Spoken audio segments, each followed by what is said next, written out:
ఈ రోజుల్లో పెళ్లి సంబంధాలు ఎలా సెట్ అవుతున్నాయంటే ఏబిసిడిఎఫ్జి అని ఒక ఫార్ములా చెప్పారు. ఏ అంటే ఏజ్ కంపాటబిలిటీ, బి అంటే బ్యూటీ, అందంగా ఉన్నారా లేదా, అబ్బాయి అందంగా ఉన్నాడా లేదా, అమ్మాయి అందంగా ఉన్నదా, సి క్యాస్ట్ కదా, వాళ్ళ కులం ఏంటి. కులగజ్జి మన భారతదేశాన్ని బాగా గట్టిగా ఏం చేసింది, పట్టి పీడించేస్తుంది ఈ రోజుల్లో. మా కులం అయితేనే అని కొంతమంది పట్టుబట్టే వాళ్ళు ఉంటారు. సంబంధాలు చెప్పేటప్పుడు కూడా మా కుల వాళ్ళని అయితేనే చూడండి లేదా తీసుకురండి అనే ఆశ కలిగిన వాళ్ళు.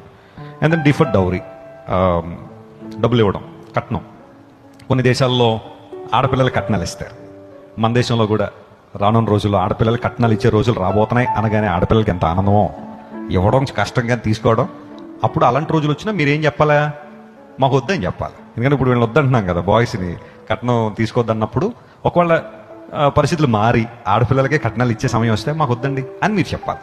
అప్పుడు బాగుంటుంది పరిస్థితులు. సో డి ఫర్ డౌరీ, ఆ తర్వాత ఈ ఫర్ ఎడ్యుకేషనల్ బ్యాక్గ్రౌండ్, ఏం చదువుకున్నారు, ఆ తర్వాత ఎఫ్ ఫ్యామిలీ బ్యాక్గ్రౌండ్,